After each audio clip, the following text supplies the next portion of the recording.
So you want to quit your 9 to 5 job and you want to turn those skills and those ideas that you have into real money.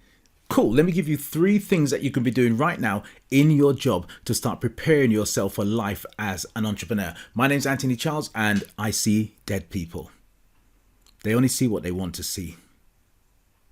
They never see the subscribe button. They don't even know that they're not subscribed.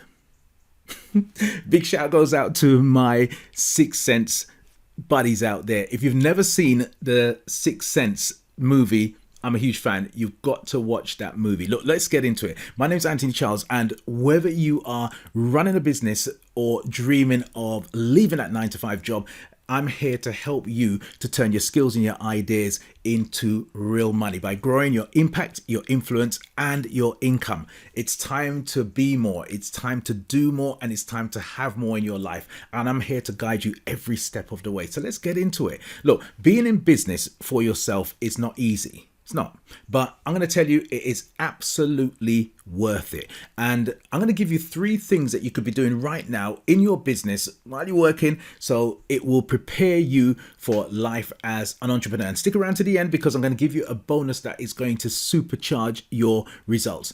Okay, the first thing that you can do to start preparing yourself for entrepreneurship while you are in a 9 to 5 job is to stop hating that job. Now, I know it's easy for me to say. I don't know what your personal circumstances are, but I'm telling you, if you are waking up every day and hating where you're going, that's just going to put a drag on you. It's going to put a lot of stress on you.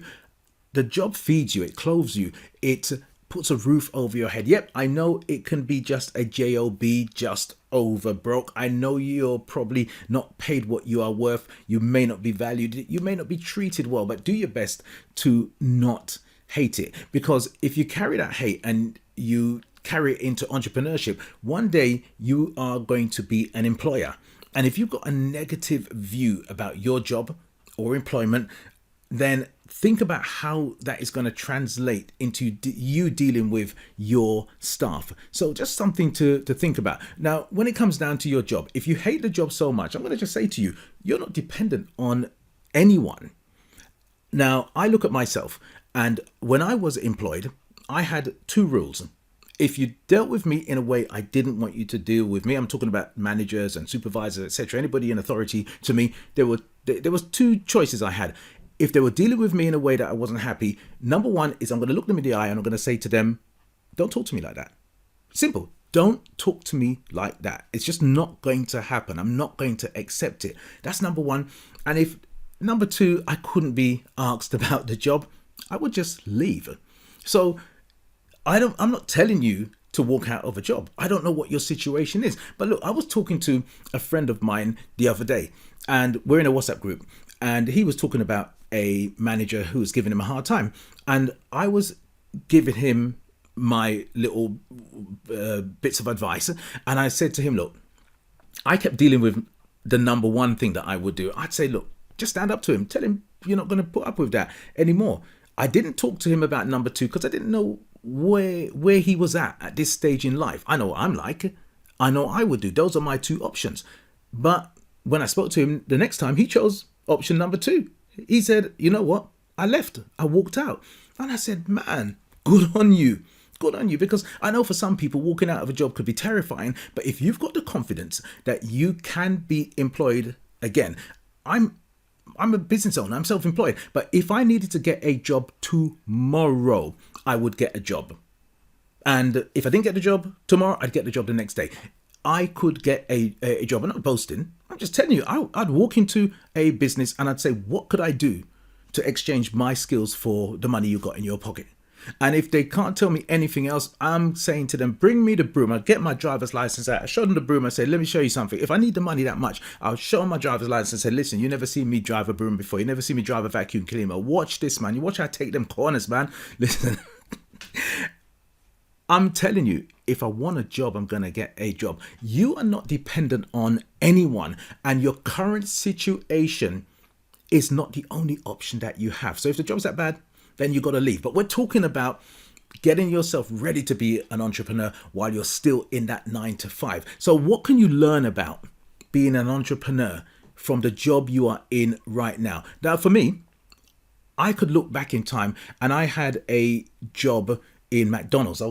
I had my McDonald's badge. I wanted to flash it up. I'll do it in another video. I don't know why. I'm proud of that little badge that I've got from all those years ago. The badges don't even look like that anymore. When I was in McDonald's, I worked in about 4 McDonald's in the UK. I worked in Marble Arch, I worked in Warren Street, I worked in Shaftesbury Avenue and Bethnal Green. And in the space of time working in McDonald's, I tell you 3 things that I saw when I was working there, and it really made me enthusiastic of being in business for myself.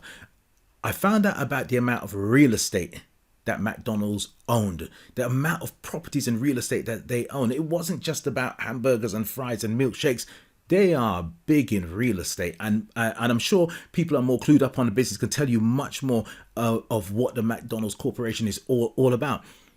The other thing was their management progression program was pretty good, and their management progression program, which led into the franchisee program. So many managers that I knew from McDonald's had the ambitions of one day owning their own McDonald's, and some of them do now. Some of them own 2 and 3 and 4 McDonald's. So working in McDonald's for me, it really opened my eyes as far as business was concerned. So that's one of the things that you can do in your 9 to 5 right now. Look around, take the time to look around and see what you can learn. Success leaves clues. And if you're working in a successful business, in a successful organization, the success is around. See what you can gather, what you can learn to prepare yourself to be an entrepreneur. Let's move on to number 2. The second thing that you can do to prepare yourself for being an entrepreneur while you're still working at 9 to 5 is to build great relationships. In fact, don't build great relationships, build amazing relationships. People do business with and they buy from people who they know, like, and trust. So it's a good deal to be able to build great relationships while you're in your 9 to 5. So when you get into business, you're good at it.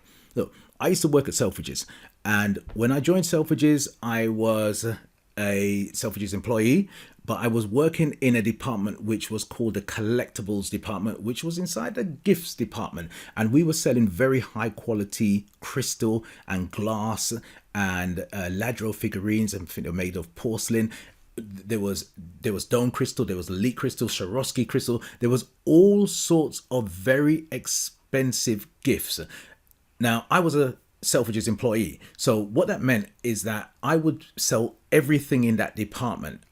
As Selfridges staff, you weren't tied to any department. There were concession managers who were in charge of certain sections. So there would be a concession manager in charge of the Swarovski department. There'd be a concession manager in charge of the Lalique and the Ladro, etc. I was a Selfridges member of staff, so I would work and I would sell all of those things. As time went on, I got a job as a concession manager for Lalique.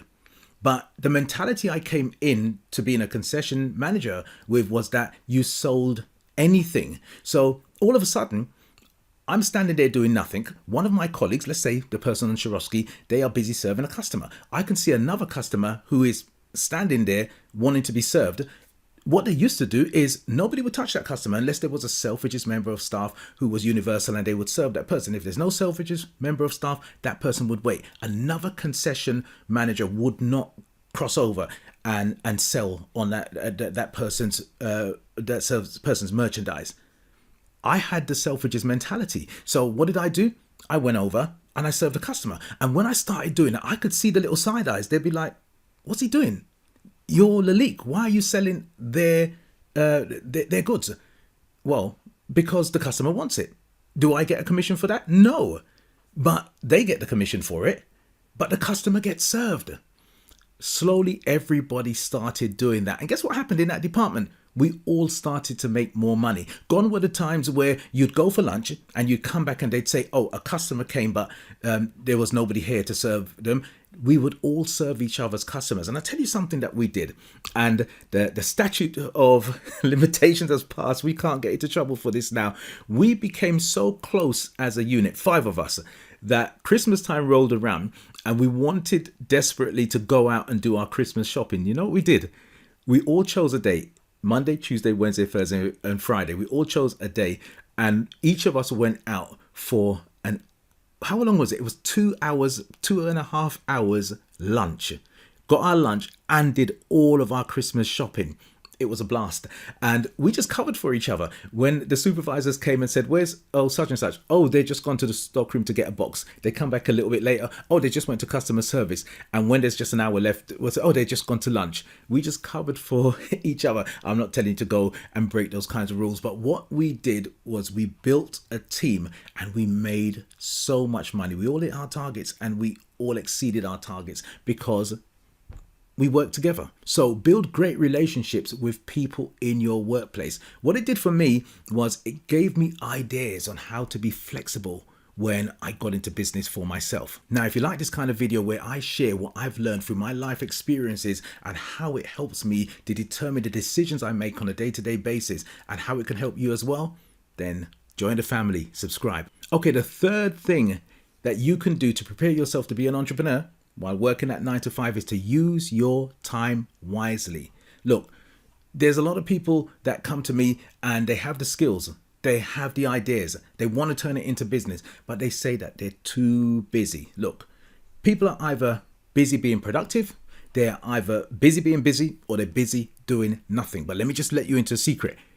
The world is busy. We've only got 24 hours. Believe me, I have tried. I've petitioned God and I said, look, can you squeeze me a little 25? No, 24 is what you're going to get. So what are you willing to change? What can you change? You can do anything that you want, but you can't do everything that you want. So you've got to be able to say no to some things. And the question is, what can you say no to? Because the power is going to come down to what you prioritize. And I'm going to let you into a secret. Your inbox will always be full. Your to-do list will always have something on it. All you can do in life is to show up every day as the best version of you, and you've got to deal with those tasks that you face on a daily basis in order of priority. And you've got to get good at knowing the difference between the urgent and the important. And the urgent isn't always things that look like emergencies. The urgents are things that come up and they take your attention. For instance, something that you say, well, I'll just do this and then, or I'll quickly do this and then. Those things are all come under the urgent thing. So it's not always just an emergency. But you see, while you're doing the urgent things, the important things are sitting there saying, well, yeah, when you're ready. When you're ready, I'm here when you're ready. The problem is, if you let that important thing become urgent, then it gets really, really bad. So how you prioritize and use your time is incredibly important. And I told you I'm going to give you a bonus. The bonus is this. If you want to start preparing to be an entrepreneur while you're still at that 9 to 5, create yourself a business plan. I'm not going to get into it right now. I'm going to just tell you, create yourself a business plan. The business plan is going to be the cornerstone of your business for your business success. And the process of building this business plan is going to help you to map out exactly what you need to do to plan your way out of that 9 to 5. So it's going to give you the confidence to get out and turn those ideas and those skills into money. So if you're ready to be more, to do more, and to have more, and to get on that road of turning your ideas and your skills into money, then you've got to download your essential business startup checklist. I'll put the link in the description below. It's going to give you a clear picture as to where you are on your business journey, and it's going to tell you exactly what to do next. It's down there and it's waiting for you. This is a marathon. It's not a sprint. Got to take our time. I hope that this information goes some way towards making that stage of transition between employee and entrepreneur smooth one, and the dream of having a business of your own a reality. All that's left for me to ask you to do is to keep on being amazing, because you are. Feeling good? Want more results like this? Let's keep that momentum going with this video here. Also, click on my head here to subscribe.